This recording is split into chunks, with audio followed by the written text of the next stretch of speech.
Hi student, कैसे हैं आप सभी। आशा है उम्मीद है सभी अच्छे होंगे और अपनी तैयारी में बेहतर तरीके से लगे हुए होंगे। आज समझते हैं अपन क्लास 10 का त्रिकोणमिति टेबल, जो वैल्यूज टेबल होता है। 90 की डिग्री साइन की क्या होती है, कॉस की क्या होती है, या 30 डिग्री 45 डिग्री या 0 डिग्री के लिए ये टेबल जानेंगे बहुत आसान तरीके से। पहले समझते हैं कि टेबल वैल्यूज किस प्रकार आती हैं।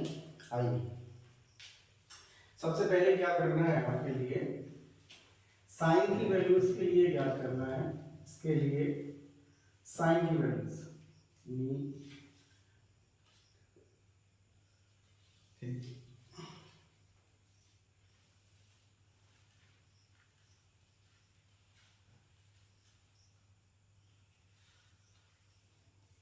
साइन की वैल्यूज के लिए क्या करेंगे, किस प्रकार, यहाँ लिख देते हैं अपन एंगल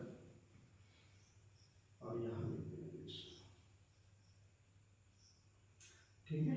साइन के लिए देखते हैं साइन थीटा की क्या क्या वैल्यू। साइन 0 डिग्री के लिए क्या वैल्यू बनेगी इसकी, और साइन 30 के लिए देखते हैं, 45 डिग्री के लिए जानते हैं,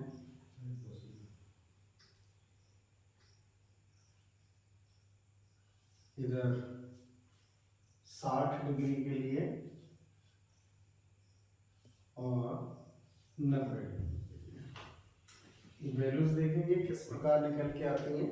साइन की वैल्यू एक बार निकाल लेते हैं, फिर आपकी total cos, tan, cot, cosec, sec सभी की इसी से निकल आएंगी साइन के माध्यम से। समझते हैं साइन की वैल्यूज कैसे फाइंड कर सकते हैं। क्या करना है आपको लिए, सिंपल 0 से गिनती गिननी है। 0 1 2 3 4, इस तरह से 4 तक आपको गिनती काउंट करनी है। उसके बाद सभी को 4 से डिवाइड करना है,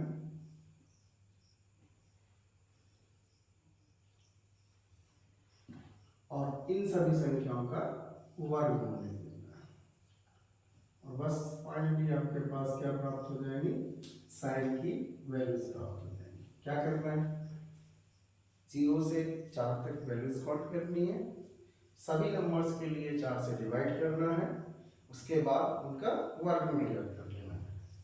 समझते हैं, हम जानते हैं 0 से किसी भी नंबर के लिए अगर डिवाइड करते हैं बच्चा, तो क्या प्राप्त होगा आपके लिए। 0 से किसी भी नंबर के लिए अगर डिवाइड करते हैं तो क्या प्राप्त होगा, 0 प्राप्त होगा, और 0 का वर्गमूल 0 ही होता है। 1 का वर्गमूल निकालेंगे 1 आएगा, और जिन 2 का वर्ग है 2 बाहर आ जाएगा। उसके बाद 2 से इसे कैंसिल करेंगे, 2 कम 2, 2 दूनी 4, 1 का वर्गमूल 1 ही आता है, और 2 का रूट 2 हो जाएगा। √3 ऊपर, और जी किसका वर्ग है, 2 का वर्ग है, तो 2 बाहर निकल आएगा बच्चा। 4 से 4 के लिए कैंसिल करेंगे, 1 बार जाएगा, और 1 का वर्गमूल 1 होता है। इस तरह से हमने फाइनली साइन की वैल्यूज प्राप्त कर ली है। क्या वैल्यूज प्राप्त कर ली है, साइन की वैल्यूज प्राप्त कर ली है। ये है साइन की वैल्यूज प्राप्त करने का सिंपल सा मेथड। क्या करना है, क्या किया था बच्चा हमने, सबसे पहले ऊपर angle 0 degree, 30 degree, 45 degree, 60 degree और 90 डिग्री, यहाँ तक हमें वैल्यूज फाइंड करनी है। हमने वैल्यूज लगाई 0 डिग्री, 90 डिग्री, इस तरह से। उसके बाद हमने 0 से नंबर काउंट किए, 0 1 2 3 4, इस तरह से 0 नंबर काउंट किए। उसके बाद 4 से सभी के लिए क्या किया बच्चा, डिवाइड किया है। 4 से डिवाइड करते हुए उसके बाद उनका वर्गमूल प्राप्त किया है। वर्गमूल हम जानते हैं 0 से अगर 0 के लिए किसी भी संख्या से डिवाइड करें तो उत्तर हमेशा 0 प्राप्त होता है, और 0 का वर्गमूल 0 आएगा। उसके बाद 1 का वर्गमूल 1 ही रहता है, ये 2 का वर्ग होने के कारण 2 बाहर आ जाएगा, और 1 का वर्गमूल 1 रहेगा, और 2 का √2, 3 का √3, और 4 का हो जाएगा 2। इधर 4 से 4 के लिए डिवाइड किया, 1 प्राप्त हुआ, 1 का वर्गमूल हमेशा 1 होता है। ठीक है बच्चों, याद है। इस तरह से हम साइन की वैल्यूज फाइंड कर सकते हैं। तो किस तरह से लर्न करना है आपको, आप कहेंगे साइन 0 डिग्री की वैल्यू क्या होगी बच्चा, साइन 0 डिग्री की वैल्यू, साइन 0 डिग्री की value 0, sine 30 degree 1/2, sine 45 degree 1/√2 और साइन 60 डिग्री √3/2 और साइन 90 1 होता है, साइन 90 1 होता है। एक बार फिर से रिवाइज करते हैं। साइन 0 डिग्री 0 होता है, साइन 30 डिग्री 1/2 होता है, साइन 45 1/√2 होता है और साइन 60 डिग्री √3/2 होता है और साइन 90 1 होता है। ठीक है बच्चा, अब मैं समझता हूँ आपको साइन की वैल्यूज फाइंड करना आ गया होगा। उसके बाद हम एक कंप्लीट टेबल के लिए बनाते हैं जो सभी त्रिकोणमितीय अनुपातों के लिए वैल्यूज प्राप्त कराएगा। आइए कंप्लीट टेबल समझते हैं। क्या करना है बच्चा, इस तरह से आपको लाइन खींचना है, एक, फिर बड़ा, इसके लिए थोड़ा बड़ा लेते हैं,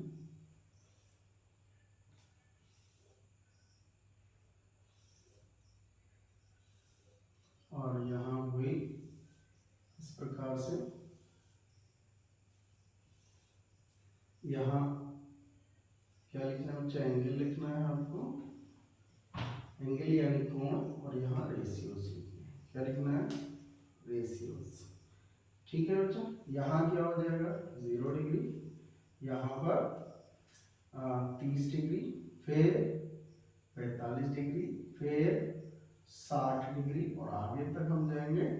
कितनी वैल्यूज हमें प्राप्त करना है, 90 तक की वैल्यूज। तो 90, यहाँ पर बच्चा साइन थीटा, फिर कॉस थीटा, फिर कॉस थीटा के बाद क्या, टेन थीटा, उसके बाद कॉट थीटा,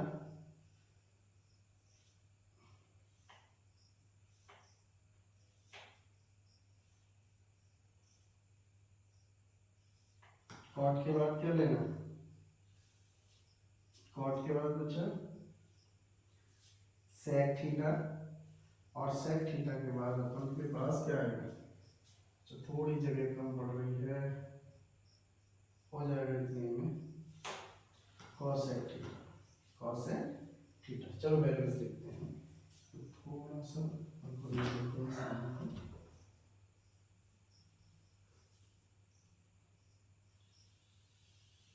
कम हो जाएगा।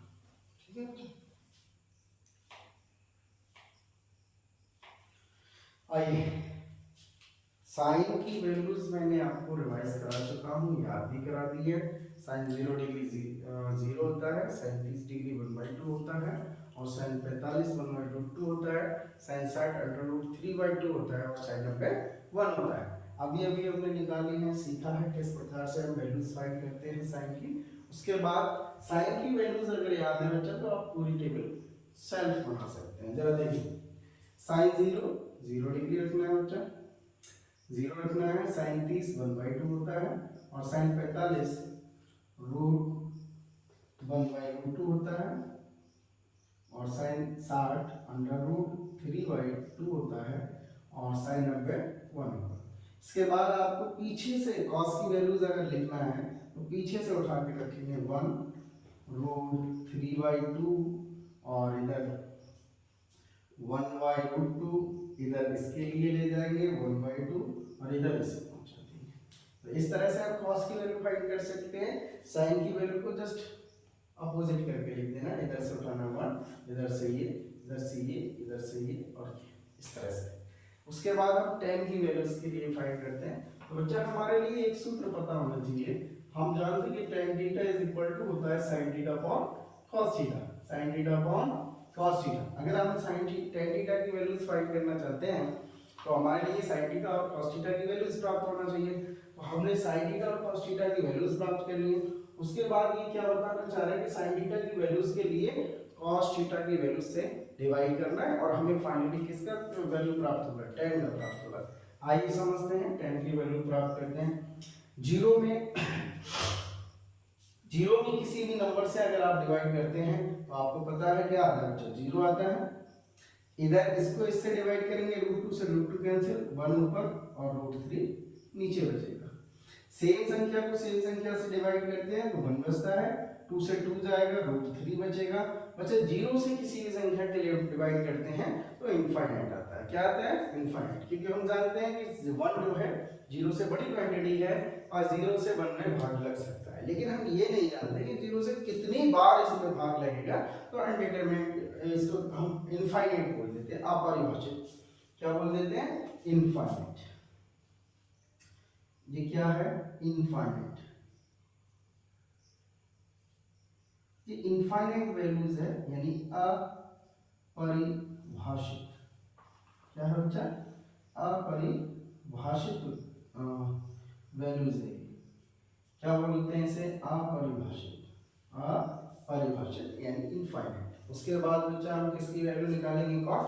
तो इस वैल्यू को उठा के इधर को रख देना, इनफाइनाइट, फिर √3, फिर 1, फिर 1/√3, फिर 0। अच्छा 10 की वैल्यूज अगर हमने फाइंड कर ली तो 10 की वैल्यूज को जस्ट इधर से उठाना है, ऐसे रख देना है। ठीक है, ये हम इस तरह से कॉट की वैल्यूज फाइंड कर सकते हैं। अब हम सेक थीटा की वैल्यूज जानते हैं। तो मैंने प्रीवियस लेक्चर में आपको पढ़ाया है कि कॉस थीटा जो होता है 1/सेक थीटा के इक्वल होता है, और सेक थीटा जो है बच्चा वो 1/cos थीटा के इक्वल होता है। यानी कहने का मतलब ये है सेक और कॉस एक दूसरे के अपोजिट होते हैं। सेक और कॉस एक दूसरे के अपोजिट होते हैं, व्युत्क्रमानुपाती होते हैं। चलो समझते हैं, व्युत्क्रमानुपाती का फायदा उठाते हैं। सेक थीटा की मुझे वैल्यू चाहिए, मेरे पास वैल्यूज है किसके बच्चा? cos थीटा की। तो मैं क्या करूंगा? सेक थीटा की वैल्यूज को पलट के लिख दूंगा। तो 1 के नीचे क्या होगा? 1 होगा। 1 के नीचे क्या प्राप्त होगा बच्चा? 1 प्राप्त होगा। और इसे पलटेंगे, 2 ऊपर जाएगा, √3 नीचे आएगा। इसको पलटेंगे, √2 हो जाएगा। इसको पलटेंगे, 2 हो जाएगा। और 0 को पलटेंगे, इनफाइनाइट आ जाएगा। क्या आ जाएगा बच्चा? 0 को पलटेंगे, इनफाइनाइट आ जाएगा। फिर हमने क्या करना है? कोसेक की वैल्यू निकालनी है। चाहे तो हम कोसेक और साइन का व्युत्क्रमानुपाती नियम के आधार पर निकाल सकते हैं, लेकिन हम जानते हैं इन्हें वैल्यूज के लिए उठाना ऐसे करके समझा देना है बस। तो इनफाइनाइट 2 और इधर √2, 2/√3 और बच्चा ये फाइनली आपके पास टेबल आ जाती है। क्लास 10th के लिए वेरी इंपॉर्टेंट टेबल है। इससे बहुत सारे प्रश्न बनते हैं। किस तरह से प्रश्न बनते हैं एक दो एग्जांपल के थ्रू समझते हैं। जैसे आपसे प्रश्न है बच्चा, वेरी इंपॉर्टेंट प्रश्न लिख रहा हूं मैं, तो बार बार पूछा जाता है। 2tan square 30 degree, 2tan 30 degree upon 1 + tan square 30 degree. ये वैल्यूज आपसे पूछी जाती है। तो बच्चा सिंपल है, बहुत ज्यादा सिंपल है। अगर आपको tan 30 की वैल्यूज पता है तो एज इट इज रखना है। tan 30 की वैल्यू बच्चा हम इसमें से देखेंगे क्या है? 1/√3। तो इसे लिखेंगे 1/√3 अपॉन में 1 + 1/√3 इसका स्क्वायर। ऊपर क्या आएगा? 2/√3, 2/√3। यहाँ 1 + 1 का वर्ग 1 हो जाएगा, √3 का वर्ग 3। इसका हर समान करेंगे बच्चा, इधर मल्टीप्लाई हो जाएगा। तो 2 ऊपर ऐसे, √3 भी एज इट इज अपॉन 3 × 3 और 1 4, 4/3 हो जाएगा बच्चा, 4/3। हम जानते हैं कि चौथी वाली संख्या जो है पहले के साथ पहुंचती है और दूसरी वाली संख्या हमेशा वो तीसरे के साथ पहुंचती है मल्टीप्लाई में। तीसरी संख्या हमेशा दूसरे के साथ। तो 2 के मल्टीप्लाई में जा रहा है 3 और √3 यहाँ मल्टीप्लाई बाई 4 हो रहा है। √3 से इसके लिए कैंसिल कर सकते हैं, क्योंकि 3 के लिए √3 × √3 लिखा जा सकता है। तो ये कैंसिल हो जाएगा, 2 × 2, 2 दूनी 4 हो जाएंगे, 2 दूनी 4। ऊपर क्या बचेगा? √3, नीचे क्या बचेगा? 2। और ये आपका फाइनल होता है। इस तरह से हम अगले क्वेश्चन जो आगे लेक्चर लेंगे उसमें क्वेश्चन कराएंगे इस टेबल के आधार पर। और वेरी इंपॉर्टेंट टेबल है क्लास 10th के लिए। बाकी आपकी कॉम्पिटिटिव एग्जाम में भी बहुत ज़्यादा इससे प्रश्न बनते हैं, तो आप इसके लिए थोड़ा अच्छे से समझेंगे। मैंने भरपूर प्रयास किया है कि आपको सरल भाषा में समझा पाऊँ। मैंने आपको बताया कि साइन की वैल्यूज कैसे किस तरह से हम फाइंड करते हैं, उनका जन्म कैसे हुआ है वो इस तरह से हमने निकाल के देखा कि साइन 0 0 होता है, साइन 30 1/2, साइन 45 1/√2 और साइन 60 √3/2 और 90 क्या होता है, साइन 90 आपका 1 होता है, साइन 90 1 होता है। साइन के माध्यम से मैंने पूरी आपकी त्रिकोणमिति टेबल जो थी वो पूरी बना के देखी और सभी के लिए ट्रिगोनोमेट्री रेशियोज जो है, त्रिकोणमिति रेशियो, त्रिकोणमिति अनुपात जो है उनके लिए मैंने वैल्यूज निकाली। इस तरह से हम इस चीज को समझ सकते हैं। आशा करता हूँ आपको समझ में आया होगा। ठीक, थैंक्स फॉर वॉचिंग।